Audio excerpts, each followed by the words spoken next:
ನಮಸ್ಕಾರ ಕರ್ನಾಟಕ, ಮತ್ತೊಂದು ಪುಟಾಣಿ ವ್ಲಾಗ್ಗೆ ಸ್ವಾಗತ. ಓಕೆ, ಇವತ್ತು ನಾನು ನನ್ನ ಆರಾಧ್ಯ ದೈವನ ಹತ್ರ ಕರ್ಕೊಂಡು ಹೋಗ್ತೀನಿ. ಬನ್ನಿ ಈಗ.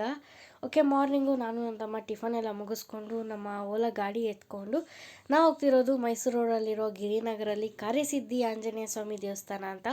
ಓಕೆ, ಇದು ನಾನು ಇಂಜಿನಿಯರಿಂಗಲ್ಲಿ ಬಂದಾಗ ಅರ್ಕೆ ಕಟ್ಕೊಂಡಿದ್ದೆ. ಈ ದೇವಸ್ಥಾನಕ್ಕೆ ನಾನು 6-7 ಸ್ಟ್ಯಾಂಡರ್ಡಿಂದ ಬರ್ತಾಯಿದ್ದೀನಿ. ಓಕೆ, ಇಲ್ಲಿ ರೀಕನ್ಸ್ಟ್ರಕ್ಷನ್ ಆಗ್ತಿರೋ ಕಾರಣ ದೇವ್ರನ್ನ ಇಲ್ಲಿ ಹಾಲಲ್ಲಿ ಇಕ್ಕಿದ್ರು. ಸ್ವಲ್ಪ ದಿನಗಳ ಕಾಲ ಇಲ್ಲೇ ಇಕ್ಕಿ ಪೂಜೆ ಮಾಡ್ತಾರೆ. ಓಕೆ, ನಮ್ಮ ಹರಕೆ ತೀರಿಸ್ಕೊಂಡು ನೆಕ್ಸ್ಟ್ ನಾವು ಈ ವಿಡಿಯೋ ಫುಲ್ ಬೇಕು ಅಂದರೆ ಯೂಟ್ಯೂಬಲ್ಲಿದೆ, ಲಿಂಕು ಬಯೋಲಿದೆ, ಫಾಲೋ ಮಾಡಿ, ಸಬ್ಸ್ಕ್ರೈಬ್ ಮಾಡಿ.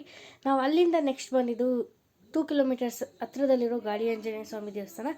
ಅಲ್ಲಂತೂ ಗರ್ಭಗುಡಿಲಿ ದರ್ಶನ ಆಗಲಿಲ್ಲ ನಮ್ಮ ಬಾಸು ಅಂತ ಇಲ್ಲಿಗೆ ಬಂದು ಒಳ್ಳೆ ದರ್ಶನ ಮಾಡಿಕೊಂಡು ಸೀದಾ ಕೈಯೆಲ್ಲ ಮುಕ್ಕೊಂಡು ತಾಯ್ತ ಗೀತ ಎಲ್ಲ ತೊಗೊಂಡು ಬಟ್ಟೆ ಎಲ್ಲ ತೊಗೊಂಡು ಬಂದ್ವಿ ಈಚೆ. ಓಕೆ, ಇವತ್ತು ವ್ಲಾಗ್ ಇಷ್ಟ ಆದರೆ ಫಾಲೋ ಮಾಡಿ, ಸಬ್ಸ್ಕ್ರೈಬ್ ಮಾಡಿ. ಬಾಯ್.